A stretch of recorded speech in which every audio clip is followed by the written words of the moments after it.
Hey guys, it's Wolf Gaming, and today I'm going to be doing part 2 of Project Echo.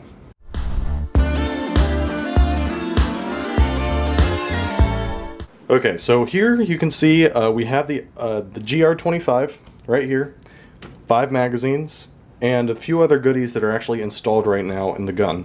So I'm going to be referring back to our project list. If you missed this in episode 1, make sure to go back and check it over. There's a lot of good information in here. And basically, we'll skip right to everything that we ordered. So as far as our shopping cart goes here, from Hpa Systems, we have our PDI 509 by 6.05 R-Hop barrel that's installed right now, as well as the Lonex flat hop bucking that had the nub removed by Hpa Systems. And we've got all that, and it's installed in the gun right now. I'll show you those once we crack it open. Next, from evike.com, I got all of these purchases from eBay, but again, they're auctions, so this was just as a reference for you guys buying this from the store, which is about the only place you're going to get them. The GR-25 comes on the market about 2 to 3 times a year, and I waited quite a while to find one, and even then it wasn't that great of a deal. So from eVike, it's $4.50, but I already covered all that.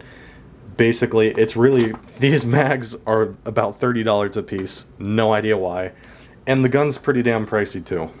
So yeah, that's probably the hardest pill to swallow in this entire build, but all of those objects are here. We have our scope currently mounted on the gun. I'll get into that a little bit later. 3 through 9 times by 40 millimeter. You can put whatever damn scope you want on it, but that's just what I prefer. GR-25 itself, and the 5 extra magazines. There is one included with the gun, so that's a total of 6, which is about 300 rounds. If you're acting as a sniper, that's pretty damn good. And of course, you do have the option for high cap magazines that do require a little bit modification, I believe, for the mag catch.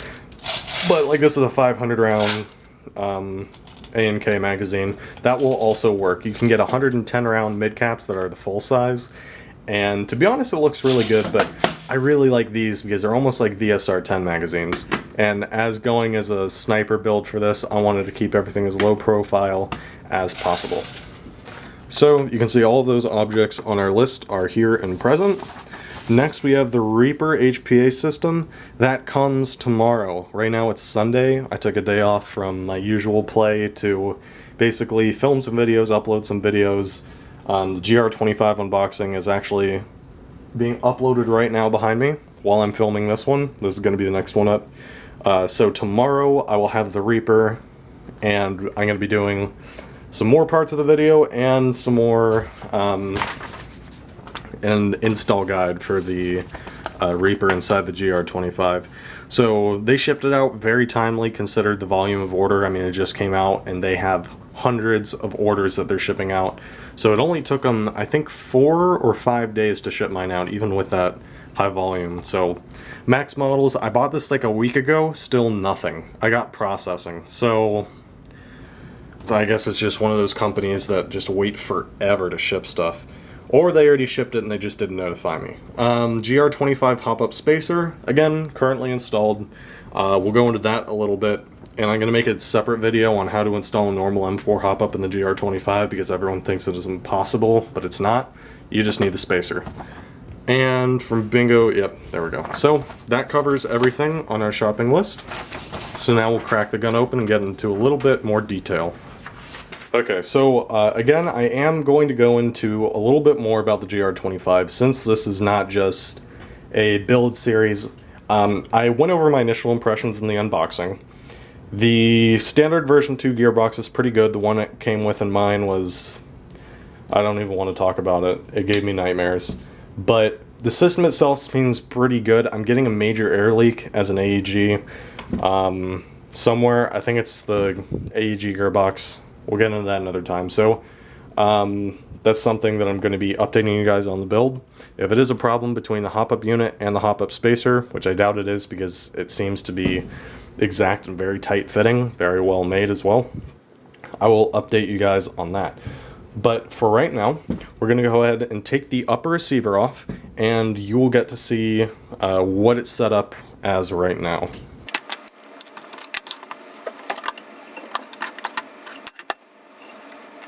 Okay, so a really quick note about this 3D camouflage I have on here. One, it's really awesome and it seems to work great. But two, make sure that you don't obstruct the functionality of your gun. You're still able to access your windage and elevation dials. It doesn't get in the way of the scope. As you can see right here, well, if you have it this way, everything is facing down, and I do have zip ties to make sure that the entire top is steady. And I also have one at the end of the suppressor, which I'll show you here, so that you can see the zip ties there, so that nothing will get in the way of the front of the barrel. There's nothing more frustrating. Also, I let it hang down so it basically subdues the vision of the sniper, as well as the illusion that the rifle, it breaks up the 3D outline of the rifle itself. There we go. That's what I was looking to say. But, oh, and basically where I was really going with that, you can take the upper receiver off with no problem. That's the really important part. So, go ahead and take out the hop-up unit. Right now I've got a temporary hop-up unit until my actual one comes in, but since I haven't gotten a notification that they've even shipped it, I have no idea what's going on with that. So it is a Lonex hop-up bucking, which is really great. It was like $15 from Brilla Armory, and it is wonderful quality. And I've gotten great results with it. It even outperformed my Prometheus Perfect Stripe hop-up chamber. So here we have the hop-up spacer. It is a tight fit on this one because it has an O-ring. So I'm going to leave it on there. But all you do is attach that to the hop-up chamber right here. As you can see, this is a normal M4 Lonex hop-up chamber. And you're pretty much perfect. Fits right in, does a great job. So I'm going to show you the R-hop barrel inside here. Take the clip off. Make sure your hop-up's off whenever you're removing the unit, as to not damage the bucking. The bucking's actually inside there. I didn't want to come off with the barrel, but it is flat hop. And here we have the what seems to be IR hop because of the patch color. And again, I went over this in the previous video. I even said earlier in this one, it is a 509mm by 6.02 R-hopped barrel. And these have been wonderful. Testing it as an AEG, we're only running 350 feet per second and using 3.2s. The accuracy and even range was very, very good. I was able to get about probably 200, maybe 180, and the accuracy was great. So, loving the barrel so far. So we almost have every component that we need. Just waiting on the max hop-up chamber, which is going to replace this guy, and the Reaper, which is probably the most important part of the build, minus the gun itself. So I can install that, because this AEG is giving me a lot of problems. So we'll just slide this back in there. And disassembly of the GR-25 is extremely easy as well. Forgot. This one actually, I mean, check out the bolt on this. It's not just one piece. It's a full metal, almost like an actual bolt carrier group. Take your charging handle, which is actually a full-length charging handle. Really cool. Put that in, same way that you would an actual AR or 308 AR-10 platform. Put in the bolt, which goes in on the side here. That sits just like an actual AR on top of the charging handle. Slide that assembly in, and you can see it there. Looks absolutely wonderful. That's how you get the full length pull. So I'm going to close the dust cover. I'm going to pop out the pin on the lower receiver, which these are very high quality pins, by the way. I do love them. And the return spring is actually right here on a guide. It is very different from the A&K version. Again, a little bolt release right there, bolt catch. Slide the upper onto the lower, again making sure that you're lining up the pins, and boom. And then you still have your full length pull, which is awesome.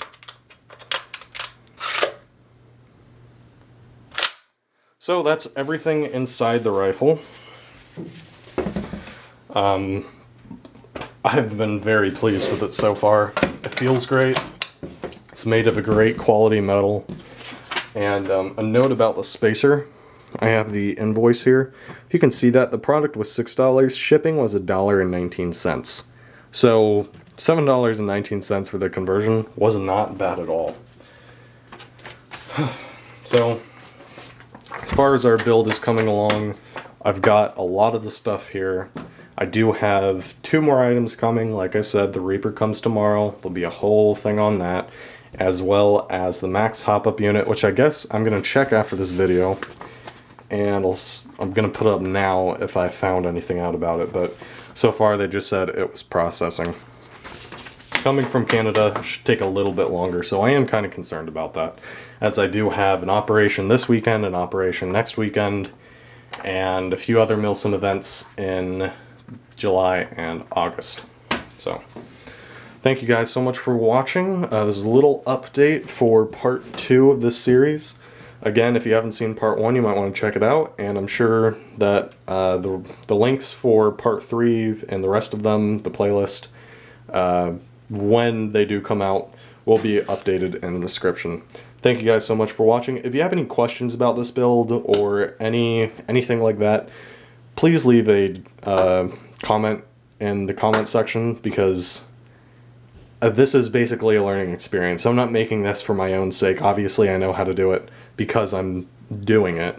And if anything, I would learn from my mistakes. But this is to help you guys if you wanted to do anything similar or had any questions or were just curious. If you're looking this video up for fun, to see how someone built their sniper / DMR, or if you want to learn more about the GR-25 platform, this is going to answer a lot of your questions. So with that, thank you guys so much for watching, and I'll see you in the next video.